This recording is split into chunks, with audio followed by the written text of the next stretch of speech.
ప్రేమగల తండ్రి, మహోన్నతులైన దేవ, భూమి ఆకాశములకు సృష్టికర్తలైన సుప్రభ, ఈ యొక్క ఉదయకాల సమయంలో మీ పాసందులో చేరి మిమ్మలను పూజించడానికి ఇచ్చిన సమయం కొరకు స్తోత్ర.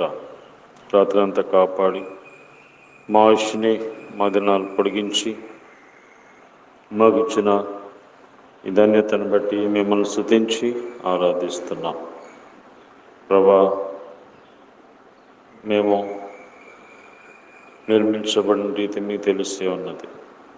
మీరే మమ్మలను నిర్మించిన వారు, జీవము ఊపిరిని పోసిన దేవుడు.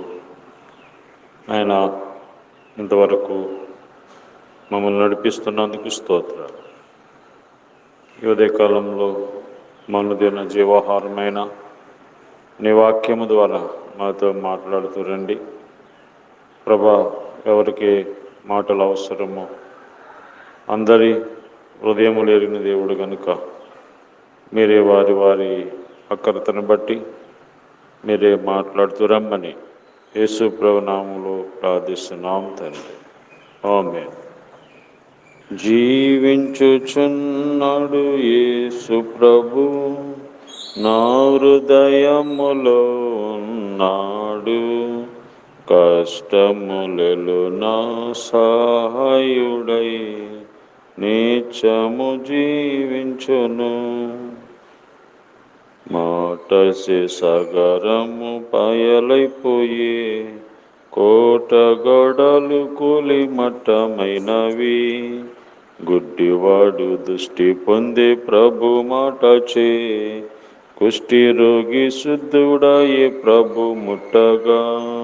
జీవించుచున్నాడు యేసు ప్రభు, నా హృదయములో ఉన్నాడు.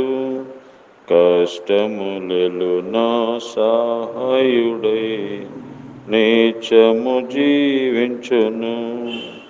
నన్ను వదలక పట్టుకొనుము, నిన్ను విడువక వెంబడింతును. మరణించు వేళ పరలోకపు ఇంటికి నడుపు విమోచకుడా. జీవించుచున్నాడు యేసు ప్రభు, నా హృదయములో ఉన్నాడు. కష్టములలో నా సహాయుడై నిత్యము జీవించును.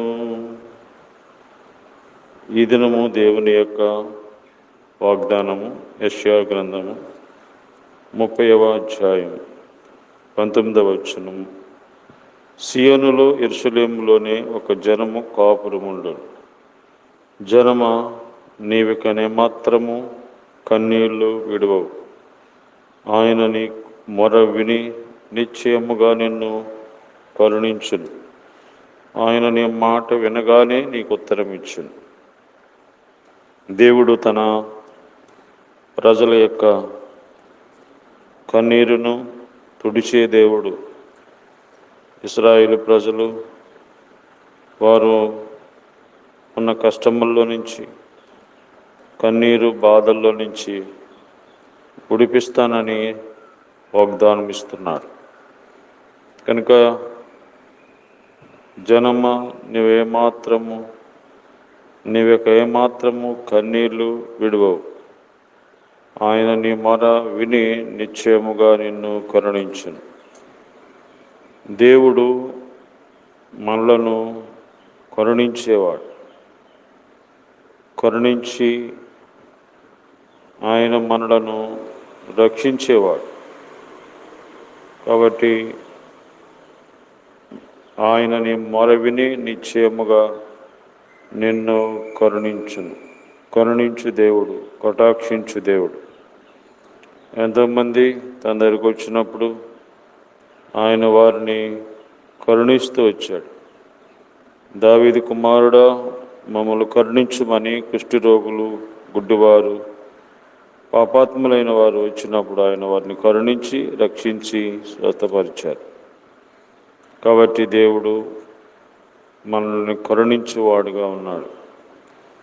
రెండవదిగా 30 అధ్యాయం 21 మీరు కుడి తట్టైనను ఎడమ తట్టైనను తిరిగినను ఇదే త్రోవ, దీనిలో నడువుడి అని ఒక నీ వెనుక నుండి శబ్దము నీ చెవులకు వినబడును.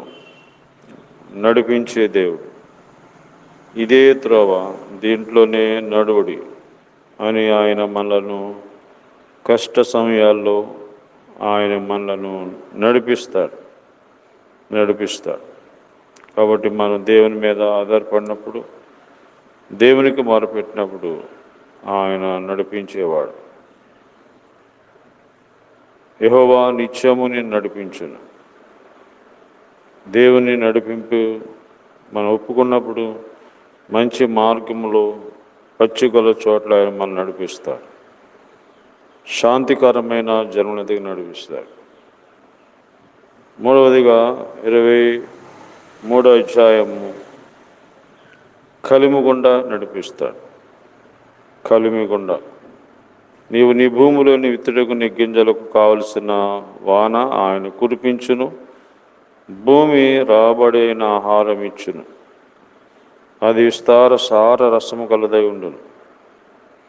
కాబట్టి దేవుడు మనం గింజలు విత్తనాలు వేసినప్పుడు కావలసిన వర్షం కురిపించి మరి నీ భూమి రాబడి అయిన ఆహార ద్రవ్యం ఇచ్చును. దేవుడు ఆస్వాదిస్తూ ఉన్నాడు. కాబట్టి మనుషులు చేతి పనులను దేవుడు ఆస్వాదిస్తూ ఉన్నాడు. కలిమి గుండా, సమృద్ధి గుండా దేవుడు నడిపించేవాడు. దేవుడే మనకి సమృద్ధి ఇవ్వాలి. మన చేతి పనిని దేవుడే ఆస్వాదించాలి. ఆయనకి వేరే మనం ఏమి చేయలేము. కాబట్టి ఆయన కరుణించే దేవుడు, ఆయన నడిపించే దేవుడు, ఆయన కలిమి గుండా మనల్ని నడిపించేవాడు. కాబట్టి